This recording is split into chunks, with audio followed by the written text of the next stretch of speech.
Bismillahirrahmanirrahim. Assalamualaikum warahmatullahi wabarakatuh. Alhamdulillahi rabbil alamin. Wassalatu wassalamu ala ashrafil anbiya'i wal mursalin wa ala alihi wa sahbihi ajma'in. Rabbi shrah li sadri wa yassir li amri wahlul 'uqdatam min lisani yafqahu qawli. Subhanaka la ilma lana illa ma 'allamtana innaka antal alimul hakim. Wala hawla wala quwwata illa billahil aliyyil azim.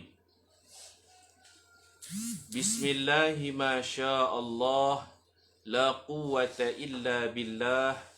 ما شاء الله كل نعمة من الله ما شاء الله الخير كله بيد الله ما شاء الله لا يصرف السوء إلا الله سبحان الله وبحمده عدد خلقه ورضا نفسه وزنة عرشه ومداد كلماته Subhanallah wa bihamdihi adada khalqih wa ridha nafsih wa zinata arshih wa midada kalimatih.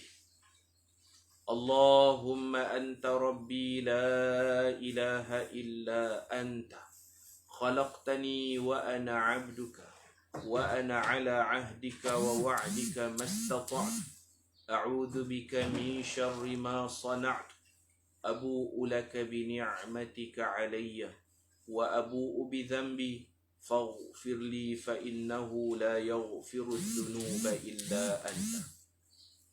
سبحان الله وبحمده سبحان الله العظيم سبحان الله وبحمده سبحان الله العظيم سبحان الله وبحمده سبحان الله العظيم.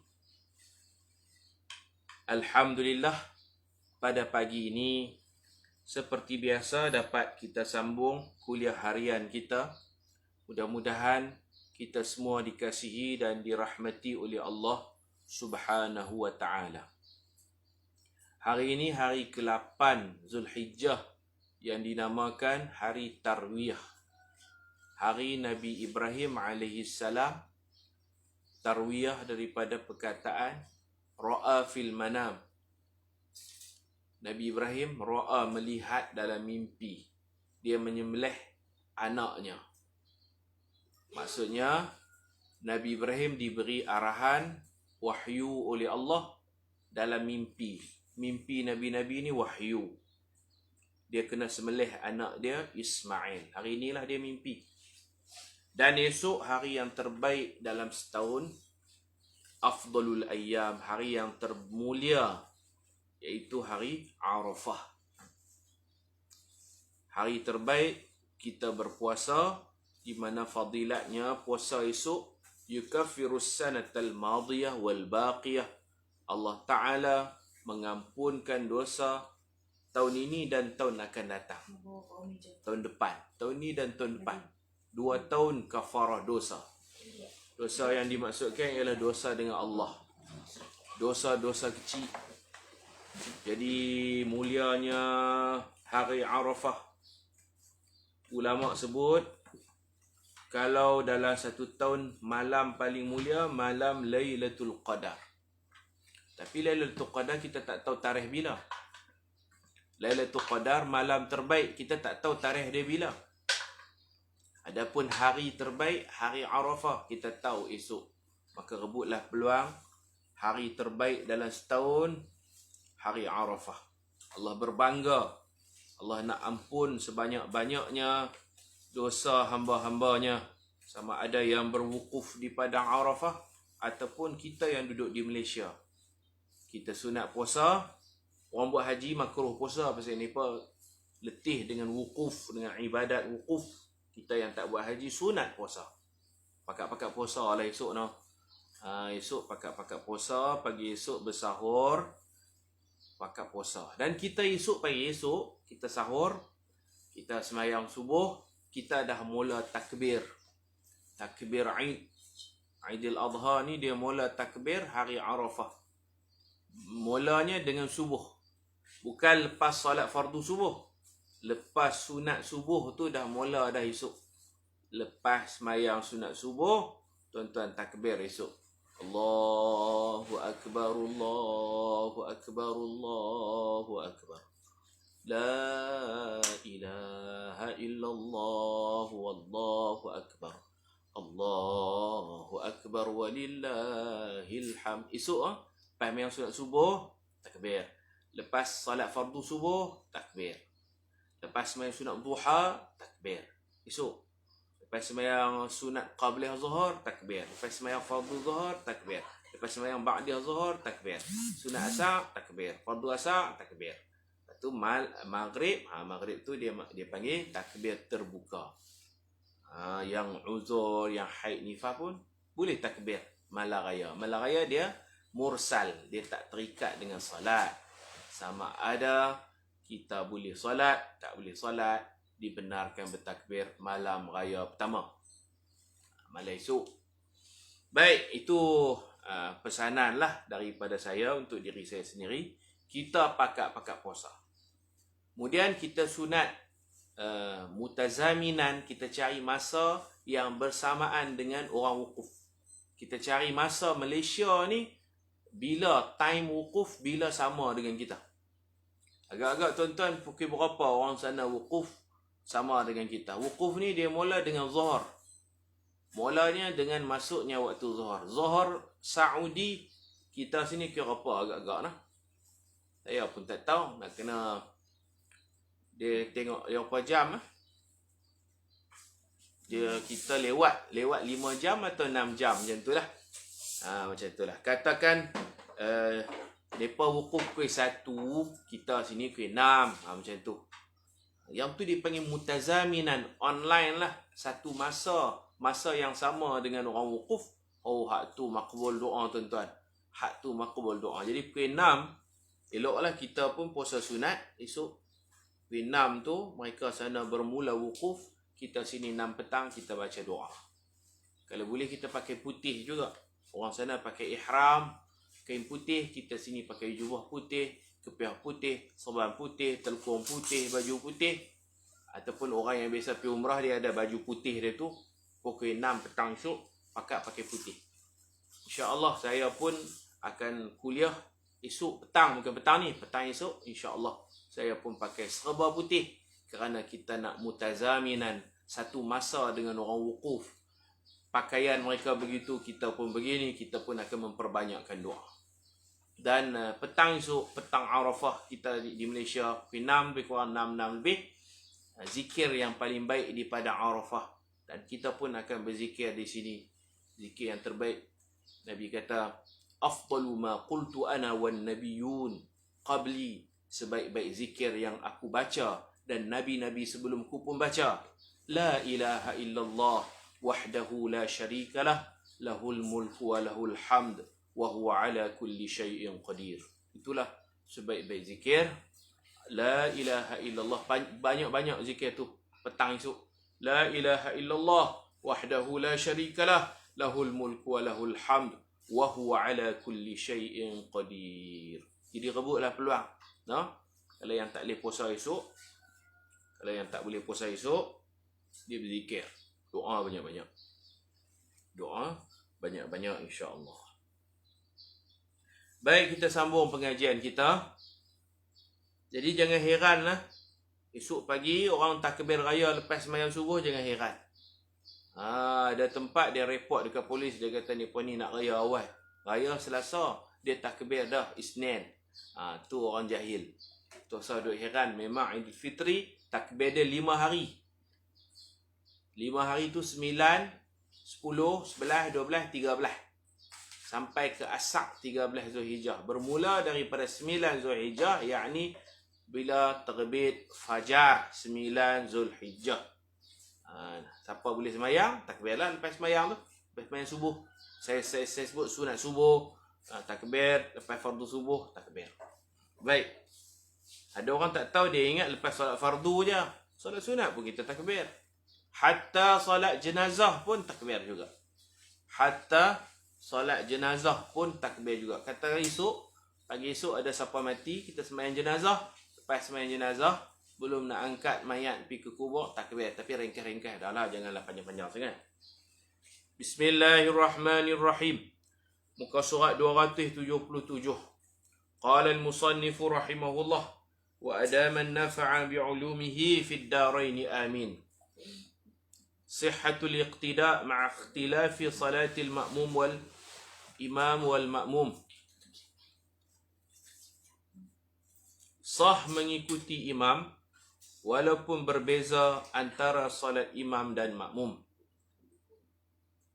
Mazhab Syafi'i boleh. Imam solat lain, makmum solat lain boleh berjemaah. Wa yasihhu fardun khalfa naflin wa subhun khalfa zuhrin wa qa'imun khalfa qa'idin wa ada'un khalfa qada'in wa bil 'aks. Sah salat fardu di belakang salat sunat. Salat subuh di belakang salat zuhur. Kita sembahyang subuh, imam kita sembahyang zuhur. Sah. Bila kita cukup 2 rakaat, kita tunggu dia dalam tahiyat akhir. Biarlah imam tambah 3-4. Sah. Salat berdiri di belakang imam yang salat duduk. Nabi salat duduk, sahabat-sahabat salat berdiri. Dan salat tunai di belakang salat qada dan sebaliknya. Tak ada masalah. Sah salat tetapi makruh kerana meraih mazhab lain yang tidak membenarkan salat fardu di belakang salat sunat, iaitu mazhab Hanafi dan mazhab Maliki rahimahullah. Mereka tak bagi imam salat sunat, kita salat fardu, mazhab lain tak membenarkan. Elok kita elokkanlah, tapi sah dalam mazhab kita. Dalil sah makmum salat fardu di belakang imam salat sunat. An Jabir bin Abdullah radhiyallahu anhuma anna Mu'adz bin Jabal radhiyallahu anhu kana yusalli ma'an Nabiy sallallahu alaihi wasallam thumma yarji'u fayummu qaumahu, rawahu al-Bukhari wa Muslim.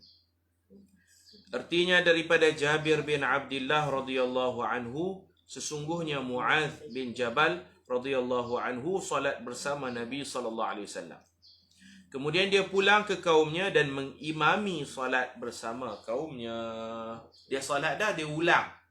Ulang tu status sunat. Niat fardu tapi dapat pahala sunat.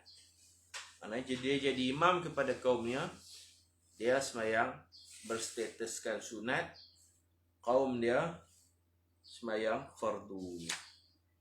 Apabila makmum yang solat subuh itu telah sempurna rakaatnya, maka dia mestilah duduk tahiyat akhir.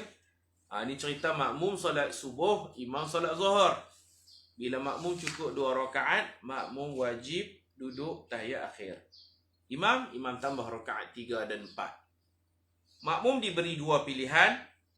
Sama ada berniat meninggalkan jamaah, faraqah dan terus memberi salam, atau menunggu imam dalam tahiyat akhir itu untuk memberi salam bersama imam. Baik.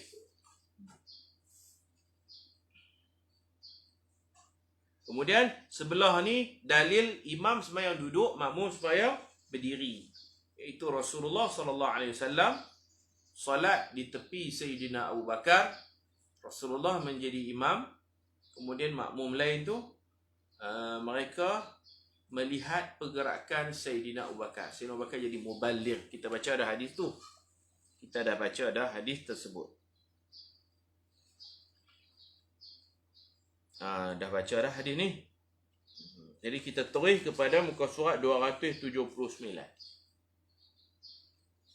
Walau iqtada bighairi syafi'iyyin sahha illam yatayaqqan annahu akhalla biwajibin wa illa fala wali'tibaru bi'tiqadil ma'mum.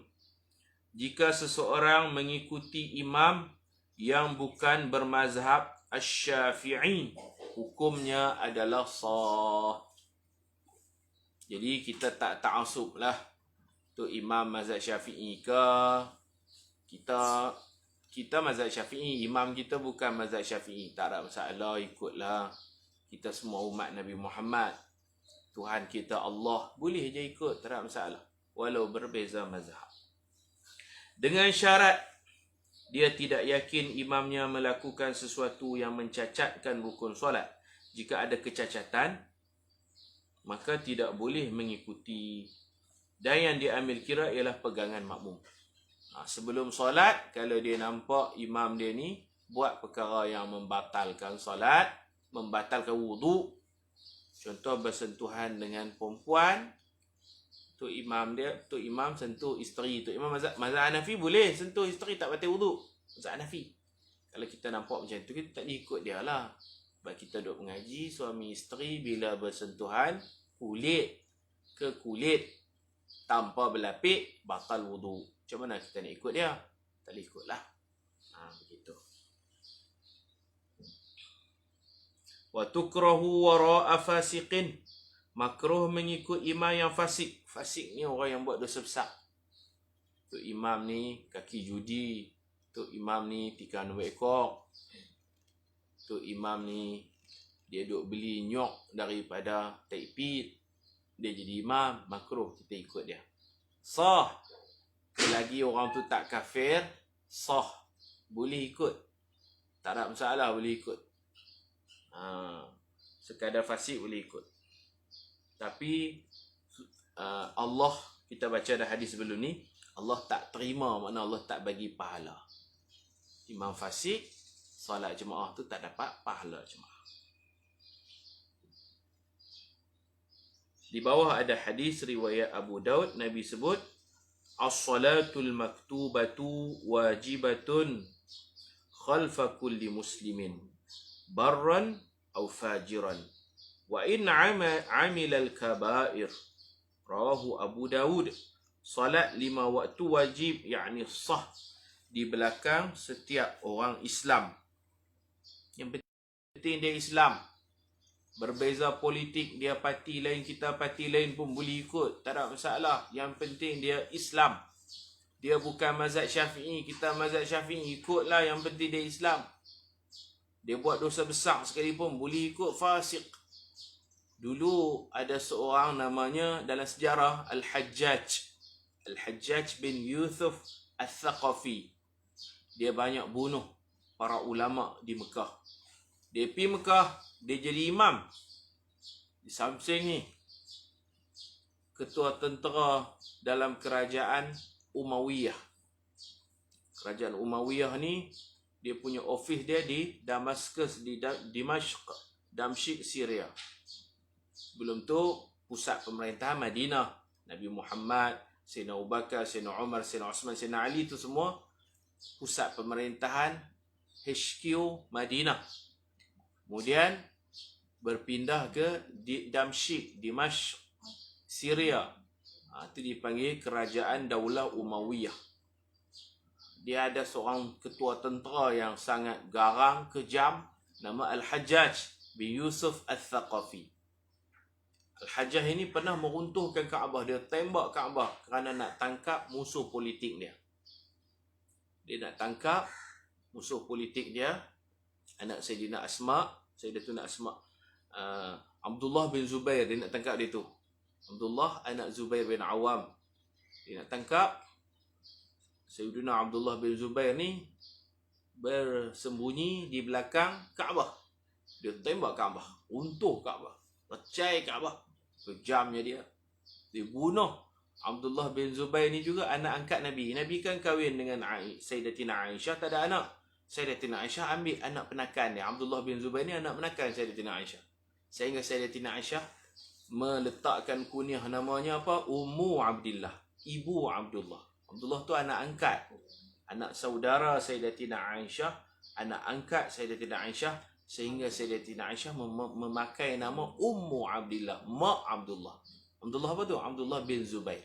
Ditangkap, dipancung kepala, diletak di satu bukit. Di Mekah tu ada satu bukit, diikat di situ. Orang panggil disalib di situ, dipasung di situ, ikat di bukit. Dia bagi pengajaran. Siapa yang lawan dia macam ni, aku akan bunuh, aku letak atas bukit. Hampa lalu, hampa tengok. Siapa berani lawan aku? Anak angkat Sayyidatina Aisyah maknanya anak angkat Nabi. Anak menakan Sayyidatina Aisyah mana anak menakan Nabi. Anak Asma, Sayyidatina Asma yang menyediakan makanan, panjat bukit, hantar makan kat Nabi waktu Nabi bersembunyi dalam Gua Thur. Siapa tak kenal Asma binti Abi Bakar. Abdullah bin Zubair cucu Sayyidina Abu Bakar. Anak Sayyidatuna Asma. Anak Zubair bin Awam. Abdullah bin Zubair. Kena, ya Allah, sangat menyedihkan. Tak apa tu cerita ganahnya dia. Tapi dia kafir ke? Tak, dia tak kafir, dia Islam. Al-Hajjaj bin Yusuf Al-Thaqafi. Ganah memang ganah ya. Bukan takat bunuh. Ikat mayat tu di bukit 3 hari. Mayat anak angkat Nabi, anak angkat Sayyidatina Aisyah, anak menakan Sayyidatina Aisyah, cucu Sayyidina Abu Bakar, anak kepada Zubair bin Awam. Zubair bin Awam tu ayah dia. Di mana Nabi sebut Zubair ni dia hawari, orang rapat, pembantu rapat Rasulullah sallallahu alaihi wasallam. Jadi yang kita nak cerita keganasan, kekejaman Al-Hajjaj bin Yusuf Al-Thaqafi. Habis dia bunuh orang, dia cuci tangan dia, time semayang dia nak jadi imam. Depan Kaabah dia jadi imam. Kaabah tu recai dah separuh. Recai dah. Lepas tu dia berbina balik lah. Tembak guna manjanik, peluru, apa tu bulat, batu bulat tu. Batu bulat tu bila tembak meriam, batu besar. 10 kilo ke 40 kilo. Kena Kaabah, boom, boom, boom, pecah. Okey, dia jadi imam. Bila dia jadi imam, sahabat ikut dia. Ada sahabat yang pulau, boykot, tak mau semayang dengan dia. Ada sahabat yang semayang dengan dia. Jadi orang tanya lah, kalau tak silap saya, Sayyidina Abdullah bin Mas'ud ataupun Abdullah bin Umar, sahabat Nabi, semayang dengan Al-Hajjaj, berimamkan Hajjaj. Orang tanya, hang semayang tak apa kan? Dia jahat, fasik. Selagi dia Islam, kita semayang dengan orang Islam, sah dia. Walaupun berbeza fahaman politik, walaupun dia jahat, walaupun dia pembunuh sekalipun, boleh kita semayang dengan dia. Okey? Faham, no? Janganlah kita syadid, janganlah kita ekstrim. Orang tu mazhab lain, tak mau semayang dengan dia. Dia tu fahaman politik lain. Dia warna lain, ku warna lain. Sampai tu, tak boleh lah. Benda ni sah. Hajjaj tu lagi jahat, bunuh para ulama. Sahabat masih semayang dengan dia. Orang tanya, sahabat pasti bersemayang? Sebab sah. Kalau tak semayang, sekali dia bunuh kita pula. Kalau tak semayang dengan dia, sekali dia bunuh kita pula. Tapi Hajjaj ni jahat-jahat dia. Ada juga sisi baik dia. Bahagian baik dia ada juga. Dia yang membuat kaedah letak titik-titik dalam Al-Quran. Dulu kalau melengkung macam tu, nak kata ta ke ba, sa melengkung macam tu, ba, ta, ya, semua boleh. Tak ada titik dulu. Kalau tegak macam tu, kita tahulah alif ataupun hamzah. Kalau macam ni, ba ke, ta ke, sa ke, tak tahu. Tak ada titik. Baris tak ada juga, baris pun tak ada. Titik pun tak ada. Dia yang mereka kaedah. Kalau titik satu di atas, nun. Titik satu di bawah, ba. Titik 2 di atas, ta. Titik 3 di atas, sa. Kaedah tu dia reka. Jadi pahala banyak lah kita duk baca Quran tu. Cuba tuan-tuan buang titik yang nak baca macam mana Quran. Adalah kebaikan dia. Rahimahullah, semoga Allah merahmatinya. Dengan syarat dia tidak yakin. Okey, ini kita baca dah. Kita sekarang tengok makruh mengikut imam yang fasik. Wa fa'fa'ah. Imam gagap. Imam gagap. Nak ikut dia macam mana? Dia gagap. Dan yang tidak fasih bacaannya tetapi tidak mengubah makna bacaan Al-Fatihah.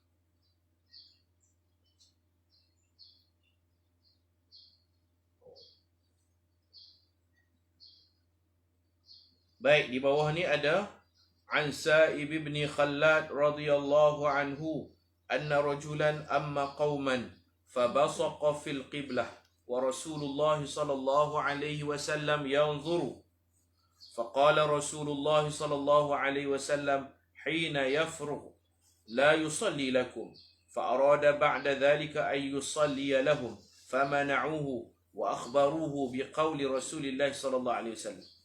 فذكر ذلك لرسول الله صلى الله عليه وسلم فقال نعم وحسبت أنه قال إنك آذيت الله ورسوله رواه أبو داود. Artinya daripada Sa'id bin Khallad radhiyallahu anhu, sesungguhnya seorang lelaki menjadi imam kepada satu kaum dan meludah ke arah kiblat. Tu imam dia semayang, asal nak ludah dia ludah ke depan. Imam lu'la' tak ada adab. Rasulullah sallallahu alaihi wasallam memerhatikan perbuatan lelaki itu. Ni imam kampung lah, bukan imam Madinah. Nabi pi kampung ni pun tengok dia jadi imam duk ludah ke depan. Selepas selesai solat, baginda bersabda, lelaki itu tidak boleh lagi menjadi imam kamu. Kemudian lelaki itu ingin mengimami solat yang lain. Maka orang ramai menghalangnya dan memberitahu kepadanya tentang perkataan Nabi tadi. Maka lelaki itu pun pergi menghadap Rasulullah SAW dan menyebutkan perkara itu kepadanya. Baginda bersabda, ya, memang betul aku tidak membenarkan kamu menjadi imam. Kena pecat. Tak ada akhlak. Sa'id perawi ini berkata, aku menyangka Rasulullah SAW berkata kepadanya, sesungguhnya engkau telah menyakiti Allah dan Rasulnya. Faslun fima yata'allaqu bimawqifil imam wal ma'mum. Fasal kedudukan imam dan makmum. Ni cara susun posisi jemaah. Imam depan, jemaah makmum lelaki dewasa belakang imam. Makmum lelaki dewasa. Kemudian kanak-kanak lelaki belakang lagi. Kanak-kanak lelaki, kemudian kanak-kanak perempuan, belakang sekali perempuan yang dewasa. Kalau kita nak sebut daripada belakang sekali perempuan dewasa. Depan perempuan dewasa ni kanak-kanak perempuan. Depan kanak-kanak perempuan ni kanak-kanak lelaki. Depan kanak-kanak lelaki, dewasa lelaki. Depan dewasa lelaki, imam. Jadi ibu-ibu ni yang paling baik semayang belakang sekali. Sebaik-baik saf perempuan yang dewasa, belakang sekali. Sebaik-baik saf lelaki yang dewasa, yang dah baligh, depan, rapat dengan imam. Jadi ada jarak. Ni jemaah lelaki, yang ni jemaah ibu-ibu. Biar jarak, biar rapat ke dinding belakang. Lagi belakang, lagi bagus. Sebaik-baik saf wanita, belakang. Sebaik-baik saf lelaki, yang awal, yang dekat dengan imam.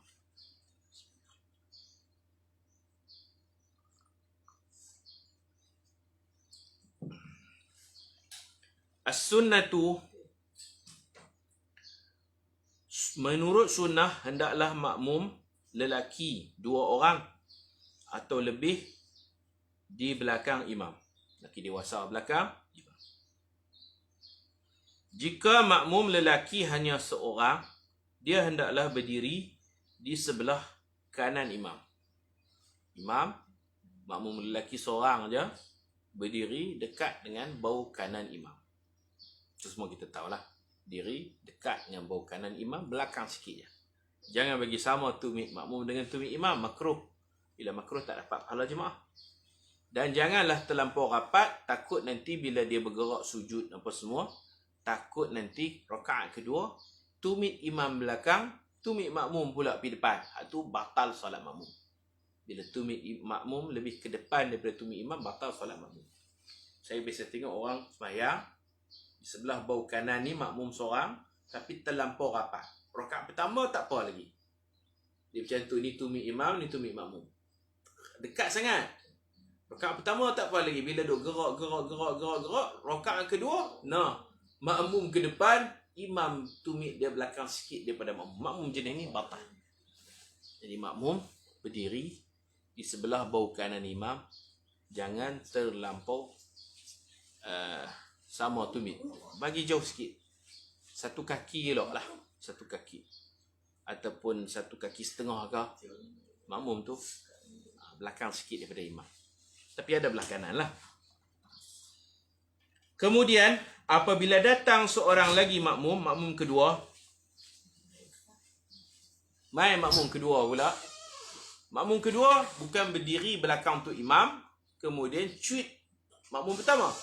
Makmum kedua bukan cuit makmum pertama. Tak. Makmum kedua berdiri sebelah bau kiri imam. Makmum pertama sebelah bau kanan imam. Makmum kedua sebelah bau kiri imam. Kita selalunya makmum pertama belah bau kanan imam. Makmum kedua dia akan berdiri belakang untuk imam, dia takbir. Kemudian dia cuit. Kuit ke cuit bau imam. Bau imam tak ada. Bau makmum. Makmum pertama pun unduk belakang. Tak betul kaedah tu, tak betul. Imam sembahyang bersama makmum. Makmum belah bau kanan. Nanti mai pula datang pula makmum kedua. Makmum kedua berdiri sebelah bau kiri imam. Macam tu lah. Kemudian sama ada mereka berdua undur ke belakang, dua-dua orang mereka, ataupun imam melangkah ke depan. Macam tu. Kalau ada ruang belakang, mereka dua orang akan undur belakang. Kalau tak mau undur, tu imam tolak. Kan belah kanan dia ada orang, belah kiri dia ada orang, tu imam akan guna tapak tangan tolak dada mereka. Mampu pergi belakang. Maksudnya, pergi belakang. Macam tu. Imam tolak dia ni, pergi belakang. Kalau ada ruang, mereka tak bergerak, imam tolak. Imam boleh tolak. Kalau tak ada ruang, tapi ruang tu ada di depan. Depan banyak kosong. Mereka nak gerak ke belakang, tak boleh dinding. Nak undur belakang. Macam mana ada dinding macam saya ni? Tak boleh nak undur dah. Ada dinding. Imam langkah ke depan. Kalau imam tak langkah, mereka dua orang boleh tolak imam. Tapi jangan tolak kuat-kuat, teromah pula. Tertomah pula. Jadi bagi syarat. So, imam yang berjalan ke depan. Kemudian apabila datang seorang lagi makmum kedua, orang ini akan berdiri dan takbiratul ihram di sebelah kiri imam. Kemudian kedua-dua makmum ini akan berundur ke belakang. Jika boleh berundur, ada ruang di belakang mereka. Jika tidak berundur, imam akan bergerak ke depan. Wadih, jelas. Kalau macam tu, saf pertama, saf perempuan yang pertama kena mula dari belakang lah. Betul? Saf kedua di hadapannya. Macam tu ke Ustaz? Ya, betul. Mula belakang. Mula belakang. Tak ada masalah. Siapa lambat masuk jalan ke depan, tak ada masalah.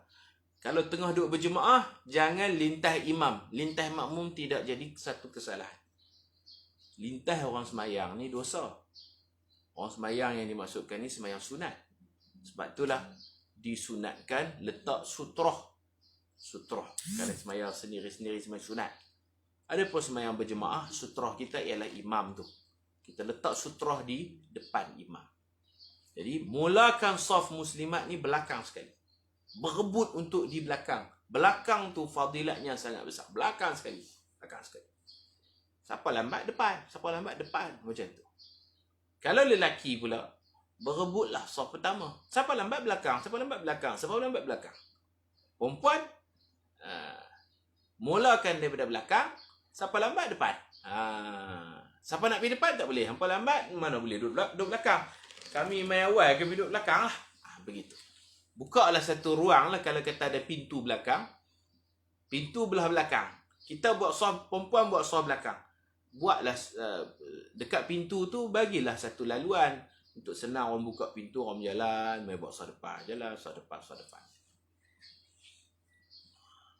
Sebaik-baik saf lelaki yang depan, sebaik-baik saf perempuan yang belakang. Ada muslimat dia tak mengaji bab ni, dia kira tang mana ada kipas angin, tang tu dia akan buat saf.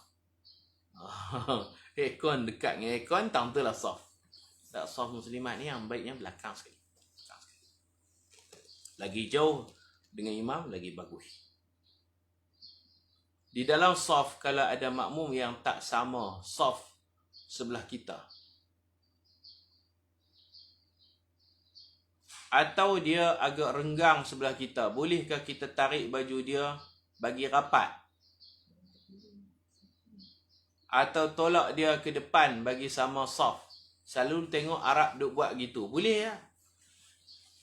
Bila kita semayang, ada orang batai keluar daripada saf, orang batai. Kosong. Ada kosong.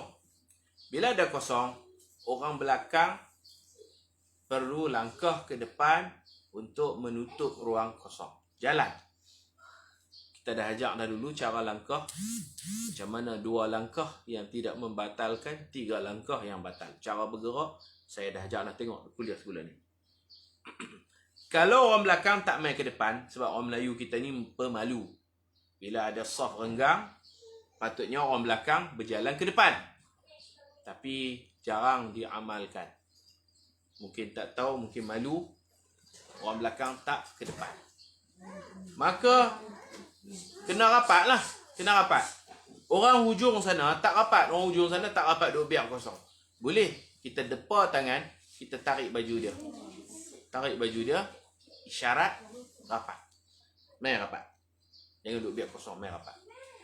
Kalau kosong sini, kita boleh tarik orang sebelah sini main rapat. Tapi yang terbaiknya orang belakang tu jalan main depan. Sambil duduk semayang tu jalan 2 tapak berhenti, jauh 2 tapak berhenti, masuk. Macam tu. Kita belajar undur belakang. Kena belajar juga langkah ke depan. Undur belakang ni selalu kita tahu dah. Makmum, quit orang depan, orang depan akan undur ke belakang.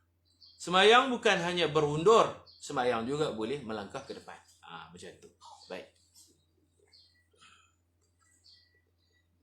Jika jemaah terdiri dari kalangan beberapa orang lelaki, kanak-kanak dan wanita, maka susunannya seperti berikut. Lelaki dewasa di hadapan, kemudian kanak-kanak di tengah. Kanak-kanak tu mana kanak-kanak lelaki, kanak-kanak perempuan, dan wanita di belakang kanak-kanak lelaki. Kemudian hadis tentang Sayyidina Abdullah bin Abbas, dia semayang tahajud dengan Nabi, dia berdiri sila. Kata Sayyidina Abdullah bin Abbas, "Shallaitu ma'an Nabi sallallahu alaihi wasallam dhata lailatin, faqumtu an yasarihi, fa akhadha Rasulullah sallallahu alaihi wasallam bi ra'si min wara'i, fa ja'alani an yaminihi." Muttafaqun alaih. Artinya daripada Ibnu Abbas radhiyallahu anhuma berkata, aku solat bersama Nabi sallallahu alaihi wasallam pada satu malam. Malam yang dia tidur rumah apa? Rumah Sayyidatuna Maimunah. Dia kata, bittu, aku tidur malam, inda khalati, di rumah mak saudara aku, Maimunah binti Harith, isteri Nabi. Balu kepada Sayyidina Hamzah. Balu Sayyidina Hamzah. Jadi daripada Ibnu Abbas radhiyallahu anhuma berkata, aku solat bersama Nabi sallallahu alaihi wasallam pada satu malam, solat tahajud. Ini dalil boleh sembahyang tahajud berjamaah. Boleh. Dalam kitab Majmu' Imam Nawawi sebut boleh. Harus. Walaupun tidak disyariatkan berjamaah. Seperti mana Nabi juga sembahyang duha di rumah seorang sahabat. Sahabat tu bercadang nak buat musalla, nak buat surau dalam rumah kan. Dia jemput Nabi sarapan di rumah dia. Dan Nabi sembahyang. Dan mereka, anak beranak ni, buat solat duha berjemaah dengan Nabi. Harus. Jadi kalau ada orang kata tak boleh tu, salah lah. Okey? Boleh. Jadi dia berdiri tersilap. Abdullah bin Abbas berdiri belah kiri. Nabi tarik dia. Aku berdiri di sebelah kirinya. Maka baginda sallallahu alaihi wasallam memegang kepala aku dari belakangku. Lalu baginda menempatkan aku di sebelah kanan. Aku belah kiri, Nabi tarik kepala. Ada riwayat lain Nabi tarik telinga. Nabi tarik telinga dia. Tarik telinga dia sikit, buat isyarat belah kanan, maka dia pun bergerak ke kanan. Mengambil posisi yang betul.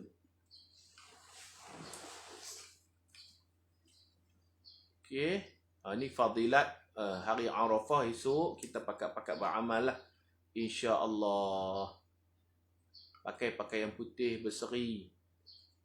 Kuliah kita esok, kita pakai putih esok. Saya pakai putih, tuan-tuan duduk di rumah pun pakai putih. Pakai putih, pakai kepiah putih, baju Melayu putih, serba putih. InsyaAllah. Ustaz, kalau ada anak kecil selalu kerap menangis, si ibu solat di luar saf, maksudnya duduk di belakang bersama bayinya sahaja. Tapi mengikut imam sah tak sah, memang sah, tak ada masalah. Itu ada maslahat dia sendirilah nak jaga anak dia. Sah. Cuma kita cerita ni kedudukan yang betul. Ibu memang dia belakang sekali. Orang perempuan belakang sekali. Kalau dia buat sah dia dengan anak dia saja, 2 orang pun boleh sah. Okey, baik. عن جابر بن عبد الله رضي الله عنهما أنه صلى خلف رسول الله صلى الله عليه وسلم فقام عن يساره قال فأخذ بيدي فأدارني حتى أقامني فقمت عن يمينه ثم جاء جبار ابن صخر فقام عن يسار رسول الله صلى الله عليه وسلم فأخذ رسول الله صلى الله عليه وسلم بأيدينا جميعا فدفعنا حتى أقامنا خلفه رواه مسلم. Artinya daripada Jabir bin Abdullah radhiyallahu anhuma, sesungguhnya beliau solat di belakang Nabi SAW, iaitu di sebelah kirinya. Silap lagi ni, solat sebelah kiri. Maka Nabi SAW memegang tanganku, Nabi tarik tangan, mengubah tempat solatku sehingga aku berpindah ke sebelah kanan baginda. Nabi pegang, Nabi tarik sikit, Nabi buat isyarat, tunjuk sini, main belah kanan. Kemudian datang Jabbar bin Sakhr dan beliau berdiri di sebelah kiri Nabi SAW. Arti dah tu, seorang belah kanan, seorang belah kiri. Kemudian baginda SAW memegang tangan kami berdua dan menolak kami ke belakang. Nabi semaya, Nabi pegang, Nabi tolak mereka 2 orang pergi belakang sehingga kami berdua berdiri di belakangnya. Macam tu cara dia. Itu cara yang betul. Kita berdoa sama-sama esok. Ustaz, bolehkah? InsyaAllah. InsyaAllah kita berzikir, kita berdoa sama-sama esok. Mudah-mudahan Allah Ta'ala makbulkan doa kita. Dengan berkat orang-orang Al-Hujjaj. Dengan keberkatan orang-orang yang buat haji yang berkumpul di Padang Arafah. Kita berkumpul di tempat kita sendiri. Baik, an Anas radhiyallahu anhu qala sallaitu ana wa yatimun fi baitina khalfan nabiy sallallahu alaihi wasallam wa ummi Sulaim khalfana, muttafaqun alaih. Daripada Anas radhiyallahu anhu berkata, aku dan seorang anak yatim solat di belakang Nabi di dalam rumah kami, dan ibuku iaitu Ummu Sulaim pula solat di belakang kami. Ummu Sulaim ni mak Sayyidina Anas, berkahwin dengan Abu Talha. Abu Talha orang yang pemurah. Dia tak minta apa kahwin. Mahar dia minta Abu Talha masuk Islam saja. Bermaharkan Islam. Abu Talha masuk Islam, maka dia kahwin. Ini cerita Ummu Sulaim, Abu Talha, Anas bin Malik ni satu keluarga yang sangat baik, yang sangat rapat dengan Rasulullah sallallahu alaihi wasallam. Jika salat tahiyatul masjid, Ustaz Jamali tanya, sebelum solat fardu, sambil menunggu imam datang, ada saf kosong, boleh tak langkah ke depan untuk mengisi ruang kosong di depan? Boleh. Kita semayang belakang, tahiyatul masjid, orang duduk depan kita, lepas tu ada orang batai ke apa, dia keluar masjid kosong, kita boleh langkah ke depan. Tahiyatul masjid pun boleh langkah ke depan. Jadi semayang boleh undur ke belakang, semayang boleh berjalan ke depan. Semayang boleh isyarat kepada makmum pergi belakang, tolak sikit gitu pergi belakang. Dan semayang juga boleh gamit orang belakang untuk datang ke depan. Isyarat boleh, cuma jangan gerak banyak. Gerak banyak nanti batal solat. An Anas radhiyallahu anhu anna Rasulullah sallallahu alaihi wasallam shalla bihi wa bi ummihi qala fa aqamani an yaminihi wa aqamal mar'ah khalfana.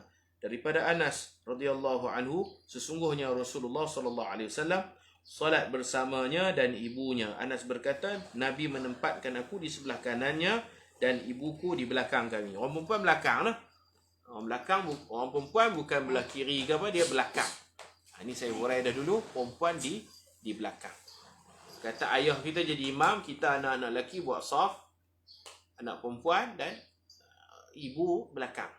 Dia bukan ke kiri. Kalau suami dengan isteri, suami depan, isteri belakang. Isteri tak kiri, tak kanan. Betul-betul belakang. Hampak 2 sejadah. Sejadah pertama depan, sejadah kedua belakang. Itu cara semayang suami dan isteri. Lalu orang empat kiri. Tak kiri, dia duduk belakang. Macam naik motor lah. Suami naik motor depan, isteri naik motor belakang-belakang suami. Betul-betul belakang suami. Wa taqifu imamatun nisa wasatahunna. Imam wanita. Ni ustazah ni jadi imam ni.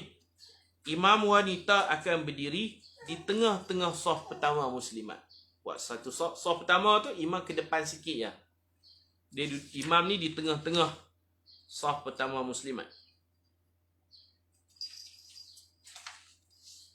An Abi Mas'ud radhiyallahu anhu qala kana Rasulullah sallallahu alaihi wasallam yamsahu manakibana fi as-salah wa yaqul istawu wa la takhtalifu fatakhtalifa qulubukum liyaliyani minkum ulul ahlami wan nuha thumma alladhina yalunahum thumma alladhina yalunahum.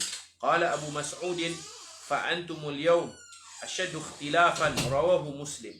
Artinya daripada Abu Mas'ud radhiyallahu anhu berkata, Rasulullah sallallahu alaihi wasallam selalu menyapu bahu kami ketika hendak solat. Nak solat Nabi pegang bahu, bersentuh ni bah. Nabi menyapa para sahabat. Dan bersabda, samakan saf kamu dan janganlah bengkang-bengkok. Nanti hati-hati kamu juga akan berselisih. Hendaklah mendekatiku oleh orang-orang yang baligh lagi sopan dan orang-orang yang cerdik. Kemudian orang yang mengiringi mereka. Kemudian orang yang mengiringi mereka. Maknanya saf pertama tu biar orang cerdik, orang dewasa lah. Orang alim, orang yang boleh ganti imam. Itu duduk berdiri di saf depan. Ulul ahlam wan nuha. Ulul ahlam orang sopan, bijaksana. Wan nuha orang yang berilmu, ilmuan. Kita bagi ni duduk di depan. Ini macam protokol lah, macam protokol majlis. Kerusi depan siapa duduk, di tengah siapa kan, dia ada protokol dia di tengah, kanan, kiri. Kalau kata makan minum ni dia ada setting table dia, nak letak camca di mana, mangkuk di mana, semua orang belajar. Susun atur. Kan, protokol. Solat pun kita kena ikut adab dia. Imam, belakang imam tu ulil ahlam, belakang imam tu orang-orang yang layak menggantikan imam. Bagi orang-orang yang pandai. Jangan budak-budak di situ. Bukan budak-budak, carilah orang ulul ahlam wan nuha. Nuha ni orang cerdik. Orang yang sopan dan orang-orang yang cerdik. Abu Mas'ud berkata, kamu pada hari ini sangat berselisih pendapat. Pasal apa? Kerana saf solat tidak diluruskan. Okay, sekarang kita ada penjarakan. Kita dalam suasana COVID-19, penjarakan. Jarak. Tak apalah kita tak boleh nak rapat, kena jarak. Tapi kena usaha tumit sama. Kena usahakan tumit sama. Dahlah jarak, tumit pun tak sama, bengkang-bengkok, memang akan bergaduh. Tidak ada kesepakatan, akan berlakulah ikhtilafan kathira, perselisihan yang banyak, bergaduh, berpecah belah, tak bersatu. Salam Ustaz, jika tempat sempit bolehkah perempuan, isteri anak perempuan sebelah kiri imam, anak lelaki sebelah kanan imam? Boleh, kalau tak ada ruang bolehlah. Kalau ruang tu panjang, imam depan, anak lelaki di tengah, perempuan di belakang. Perempuan tak ke kiri, tak ke kanan. Macam tu.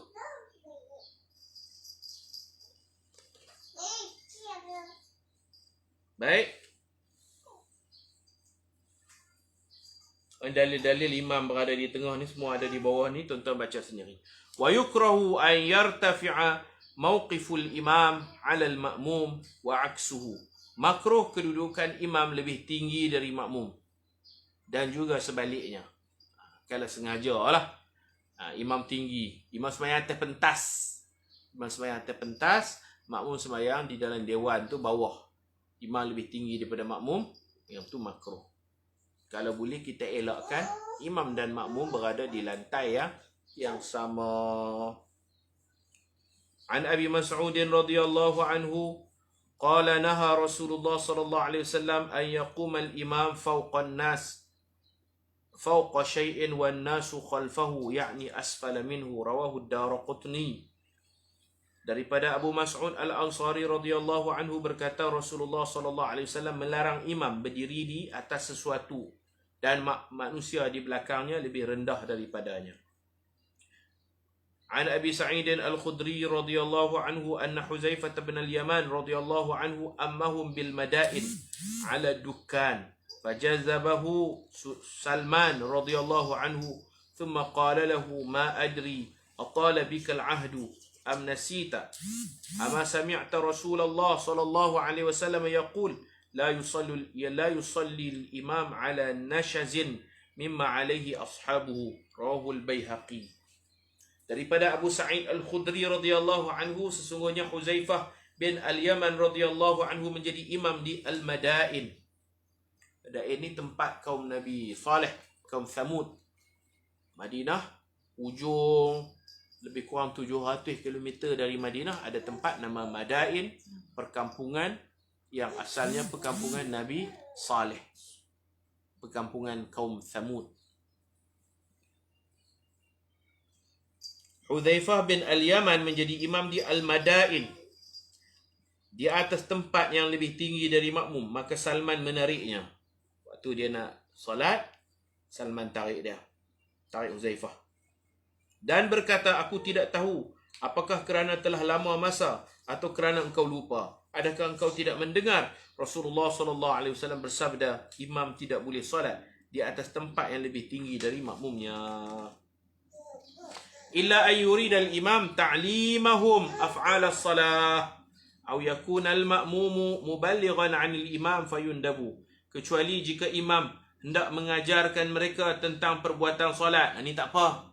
Nabi pernah solat di atas mimbar kerana nak mengajak cara pergerakan solat kepada para sahabat. Ini Nabi lebih tinggi daripada makmum. Itu orang panggil illa, kecuali ta'limahum, nak mengajak. Itu boleh. Atau makmum bertugas sebagai penyampai suara imam, muballigh. Di Mekah, Madinah ada muballigh. Ada seorang yang dilantik, dia menyampaikan suara imam. Suara imam pelan, suara dia kuat. Maka dalam keadaan ini ia disunatkan. Memang muballigh ni duduk tempat tinggi. Kalau di Madinah, azan tu di atas, ada tangga naik atas azan. Lepas azan, muazzin ni akan semayang di atas. Ada 3 orang. Lepas 3 orang semayang di atas. Ada mikrofon semua cukup. Jadi imam semayang di bawah. Kita semua semayang bawah. Muazzin semayang di atas. Itu tak apa, pasal dia akan jadi muballigh. Imam takbir Allahu Akbar, dia akan takbir kuat Allahu Akbar. Itu muballigh, penyampai suara imam.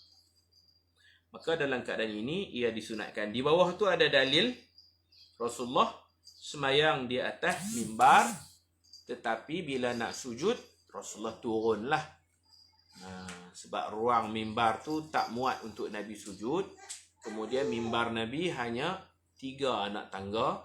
Kalau Nabi sujud atas anak tangga, nanti kepala Nabi lebih tinggi daripada punggung. Sujud syaratnya punggung lebih tinggi daripada kepala. Kalau punggung dengan kepala sama, tak sah sujud. Kalau kepala lebih tinggi daripada punggung pun tak sah.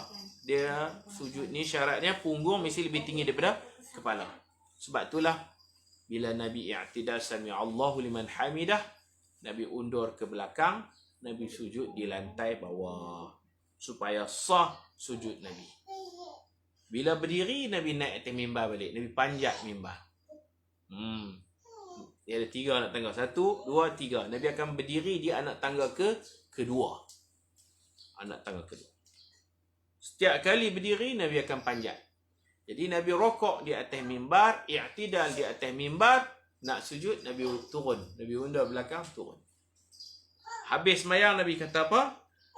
Ayyuhan nas, wahai sekalian manusia, inni sana'tu hadha, sesungguhnya aku buat begitu, lita'tammu bi, supaya kamu dapat mengikuti salatku, walita'lamu salati, dan supaya kamu dapat mengetahui cara aku salat. Maknanya min ajli ta'lim, Nabi buat begitu tujuan untuk mengajar. Boleh. Kalau tujuan nak mengajar boleh. Ataupun penuh, macam Masjidil Haram penuh. Jadi terpaksalah kita duduk tingkat atas atau tingkat bawah tanah dan sebagainya. Selagi kita dalam masjid bersama imam, kita duduk di mana pun kita sah ikut imam. Kita satu masjid, kita di bawah, kita di tingkat atas, kita boleh ikut. Nanti ada perbahasan dia lah. Perbezaan masjid dengan surau ada bezanya, nanti kita akan sampai tajuk tersebut insya-Allah. Kalau boleh imam dan makmum berada di lantai yang sama. Kalau tak boleh, imam boleh tinggi daripada makmum atau makmum lebih tinggi daripada imam. Contoh mubaligh, dia lebih tinggi daripada imam. Wallahu subhanahu wa ta'ala a'lam. Kalau ada anak kecil selalu kerap menangis, si ibu solat di luar saf, maksudnya duduk di belakang bersama bayinya sahaja. Duduk belakang tu tang mana? Belakang mana? Selagi dalam ruang solat tak ada masalah. Selagi dalam ruang solat tak ada masalah. Kemudian kita kena tahu solat tu dalam masjid atau dalam surau. Sebab mungkin belakang tu belakang di luar ruang solat. Jadi saya pun tak dapat satu kefahaman maksud belakang tu dalam ruang solat ataupun belakang tu luar terus, luar dinding. Jadi kena tahu dulu surau masjid. Kalau surau kena buka pintu sliding contohnya kena buka supaya kita boleh mengikuti syarat dia kena buka sebab kita berada di luar ruang solat. Kalau masjid tak ada masalah, pintu tutup pun tak apa selagi kita boleh dengar atau kita boleh nampak atau dengar, kita boleh ikut. Walaupun kita berada di bangun terhalang dengan dinding dan sebagainya, tak ada masalah. Insya-Allah.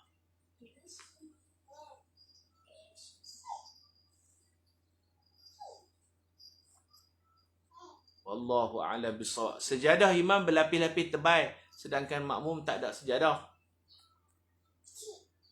Dikira tinggi ke ustaz? Tak, dia tu tak kira tinggi. Yang tu satu lantai yang sama.